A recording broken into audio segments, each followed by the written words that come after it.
Father became King Charles III. He became rich overnight. Prince William just got a new property worth over $1 billion. When Prince William took ownership of one of the Queen's estates, it caused tension in the royal family. For years, royal inheritances had shaped power in the House of Windsor. This moment felt different. Behind palace walls, reactions. Not everyone was happy, especially Queen Camilla's family. Was it tradition or a move to push voices aside? What could this decision reveal about the monarchy's future? The secret decree that changed power forever. At 4:45 a.m., the gates of Clarence House opened. Outside, the street looked peaceful. A few security guards moved quietly. The palace lights barely lit up the darkness, but behind those walls, something unusual happened. Palace aides and royal watchers sensed this was no morning. A document had been released, one that could change how power works in the monarchy.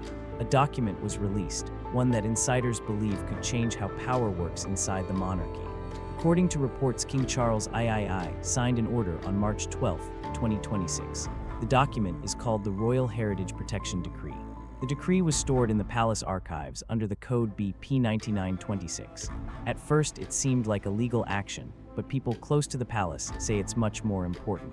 The decree is a move by the king to protect royal lands and historic properties. Many of these lands have belonged to the monarchy for hundreds of years. They are valuable in terms of money, carry deep cultural and historical importance. What has made this decision more controversial is the group of people believed to be affected by it. At the center of the discussion are Queen Camilla and her son Tom Parker. For months, quiet talks had been going on among insiders, estate advisors, and palace observers. These talks suggested that tension was growing over how royal lands should be managed. Some advisors supported using the lands for business opportunities. Others strongly disagreed, warning that such actions could harm the history, dignity, and legacy of the monarchy. Until recently, these disagreements stayed hidden. But in the 48 hours, everything seems to have changed. Sources say urgent meetings were held into the night inside the palace. Lawyers, estate managers, and senior advisors were called in for discussions. The king had made his decision. By signing the decree, King Charles III introduced rules on how royal lands and historic properties can be used or transferred. The new rules place control on any business plans linked to these estates. Although the decree does not mention any names directly, insiders believe it responds to growing concerns about increased business involvement linked to people connected to the family. This is why the names of Queen Camilla and Tom Parker have quietly come up in discussions. For those who closely follow the monarchy, this move is more than a legal change. It sends a message about the direction the king wants to take. The British monarchy has balanced tradition, influence, and family relationships. Decisions made behind palace doors often mean more than what's officially announced. When a monarch signs a document in the middle of the night, it usually means something urgent and important is happening. As the gates of Clarence House open to a day, the effects of that early morning decision are just beginning to unfold. Royal analysts believe this decree could mark a change in how power is shared within the royal household. For some members of the royal family, the message is clear. Protecting heritage now matters more than making money. As more details about the decree continue to come out, one thing is becoming obvious. The balance of power inside the monarchy has quietly but firmly shifted. What started as rumors in palace hallways has now grown into a moment that could reshape roles, responsibilities, and authority within the royal family.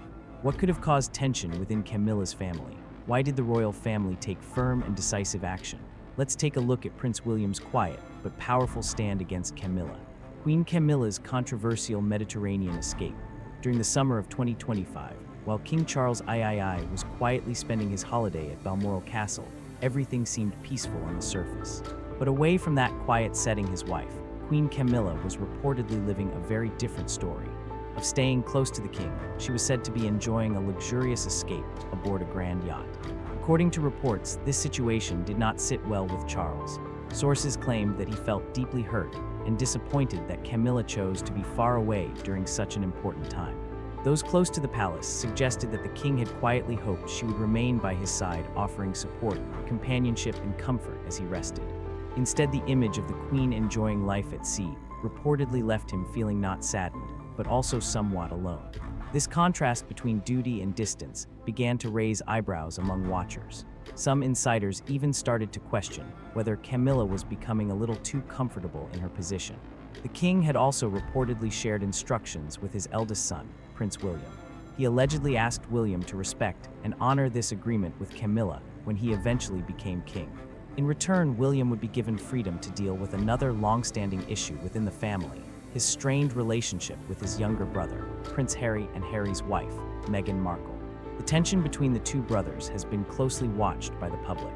Harry and Meghan's decision to step away from duties, along with their open criticisms of palace life, created a deep and lasting divide within the family. However, recent whispers suggest that William may now be having second thoughts.